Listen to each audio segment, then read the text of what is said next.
From the Life of Olaudah Equiano by Olaudah Equiano.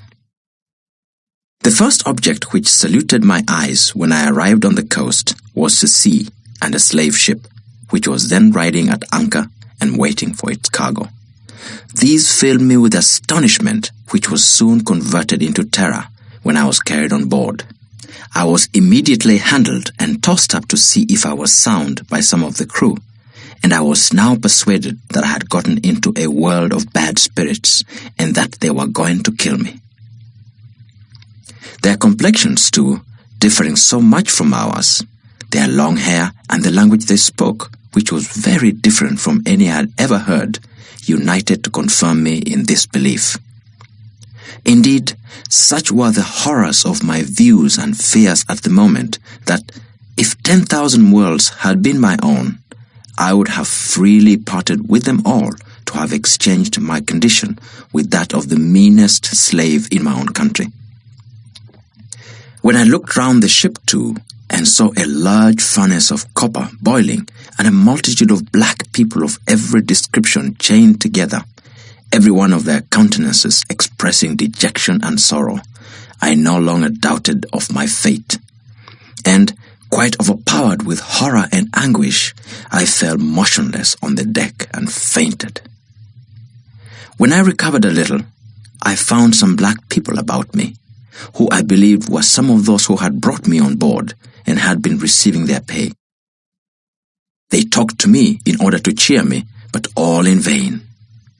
I asked them if we were not to be eaten by those white men with horrible looks, red faces, and long hair. They told me I was not, and one of the crew brought me a small portion of spirituous liquor in a wine glass, but being afraid of him, I would not take it out of his hand. One of the blacks, therefore, took it from him and gave it to me, and I took a little down my palate, which, instead of reviving me as they thought it would, threw me into the greatest consternation at the strange feeling it produced, having never tasted any such liquor before. Soon after this, the blacks who brought me on board went off and left me abandoned to despair.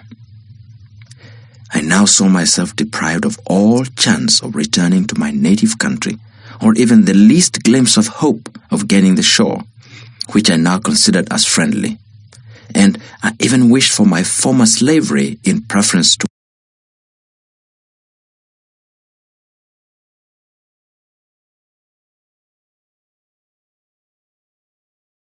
my present situation, which was filled with horrors of every kind, still heightened by my ignorance of what I was to undergo.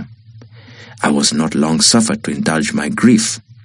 I was soon put down under the decks, and there I received such a salutation in my nostrils as I had never experienced in my life, so that with the loathsomeness of the stench and crying together, I became so sick and low that I was not able to eat, nor had I the least desire to taste anything. I now wished for the last friend, death, to relieve me, but soon, to my grief, two of the white men offered me eatables, and on my refusing to eat, one of them held me fast by the hands and laid me across, I think, the windlass, and tied my feet, while the other flogged me severely. I had never experienced anything of this kind before, and although not being used to the water, I naturally feared that element the first time I saw it, yet nevertheless, could I have got over the nettings, I would have jumped over the side, but I could not. And besides, the crew used to watch us very closely, who were not chained down to the decks, lest we should leap into the water, and I have seen some of these poor African prisoners most severely cut for attempting to do so, and hourly whipped for not eating. This indeed was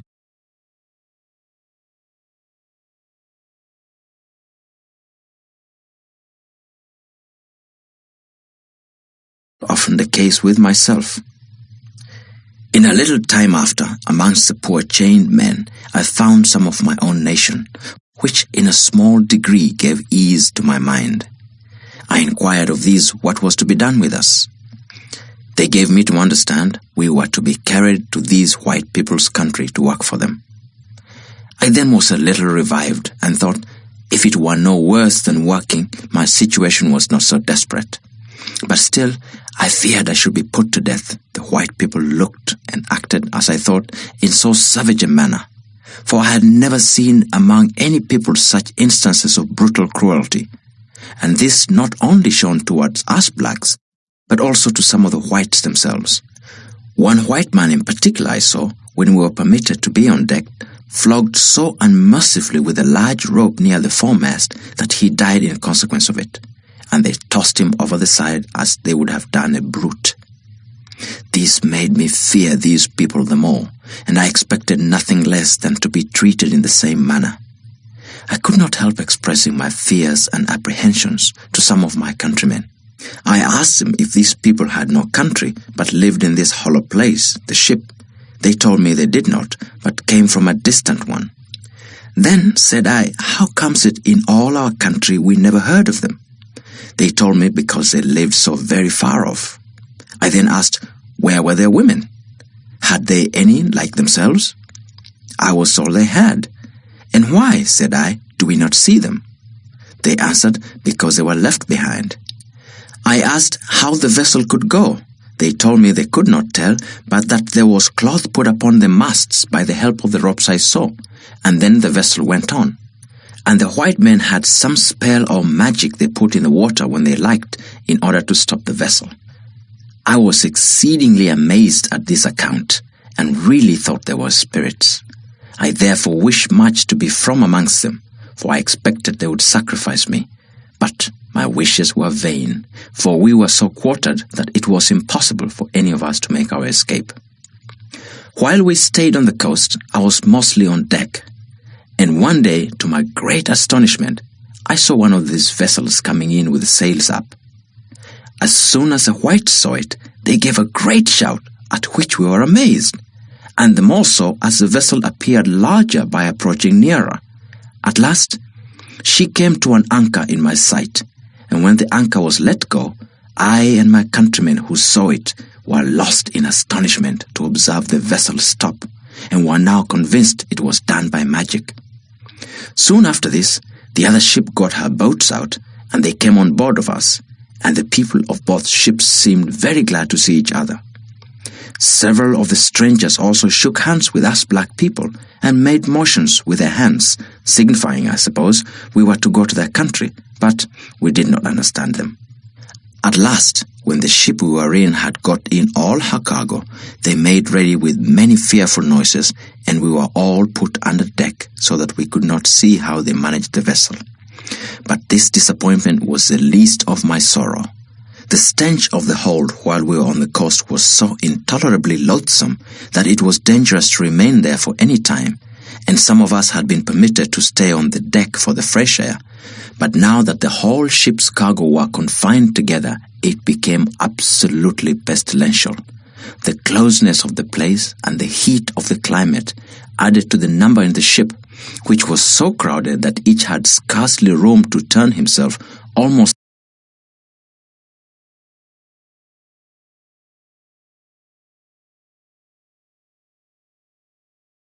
suffocated us. This produced copious perspirations, so that the air soon became unfit for respiration from a variety of loathsome smells, and brought on a sickness among the slaves, of which many died, thus falling victims to the improvident avarice, as I may call it, of their purchasers.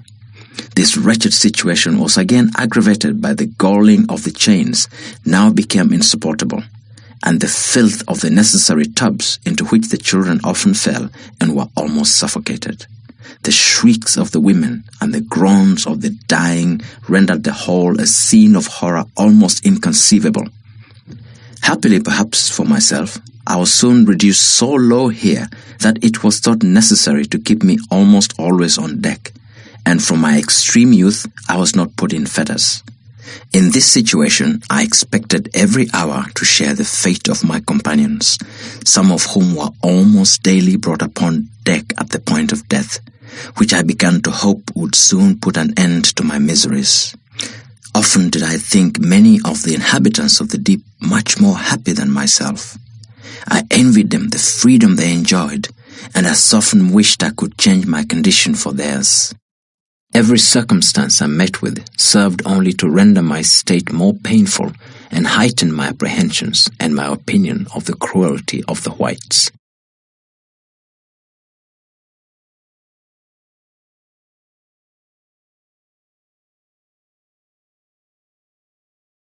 One day, they had taken a number of fishes, and when they had killed and satisfied themselves with as many as they thought fit, to our astonishment who were on deck, rather than give any of them to us to eat, as we expected, they tossed the remaining fish into the sea again, although we begged and prayed for some as well as we could, but in vain. And some of my countrymen, being pressed by hunger, took an opportunity when they thought no one saw them of trying to get a little privately. But they were discovered, and the attempt procured them some very severe floggings.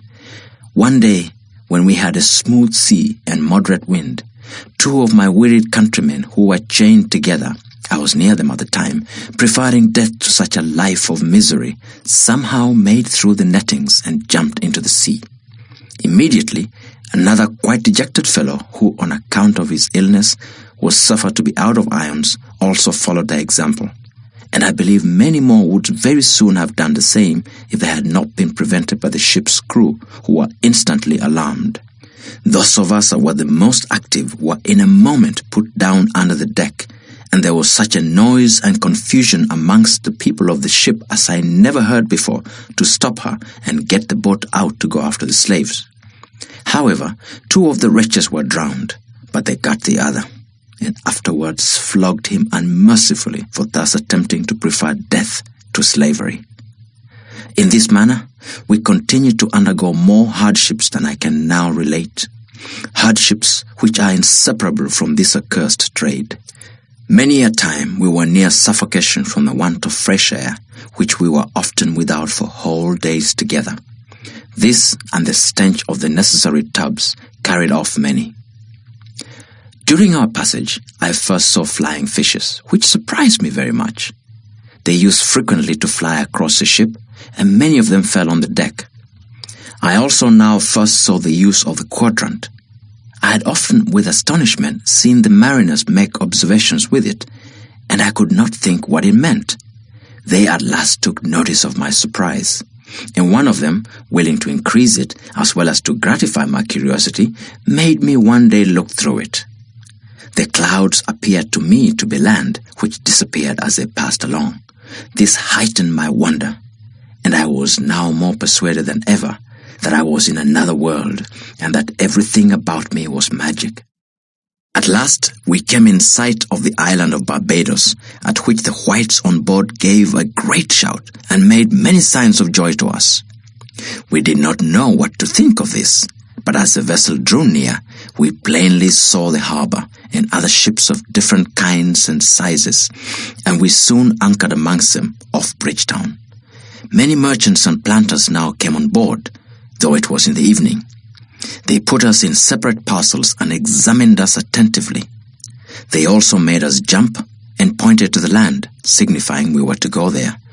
We thought by this we should be eaten by these ugly men as they appeared to us.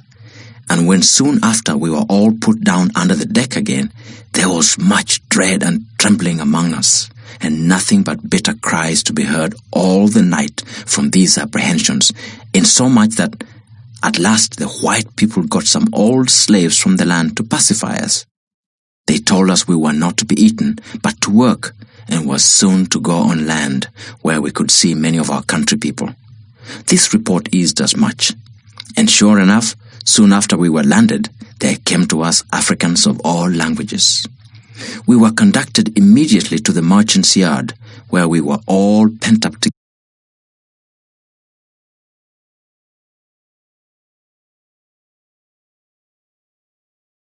Like so many sheep in a fold, without regard to sex or age. As every object was new to me, everything I saw filled me with surprise.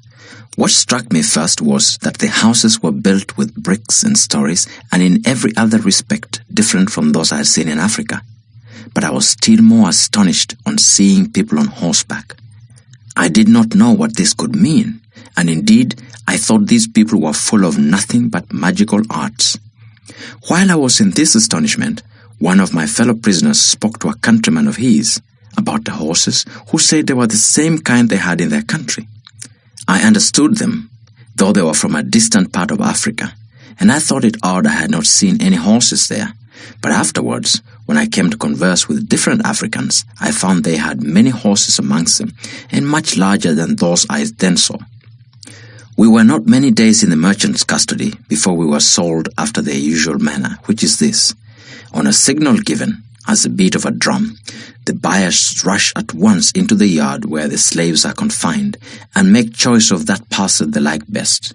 The noise and clamour with which this is attended, and the eagerness visible in the countenances of the buyers, serve not a little to increase the apprehension of terrified Africans, who may well be supposed to consider them as the ministers of that destruction to which they think themselves devoted.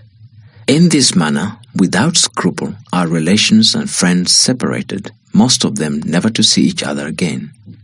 I remember in the vessel in which I was brought over, in the men's apartment, there were several brothers who in the sale were sold in different lots, and it was very moving on this occasion to see and hear their cries at parting.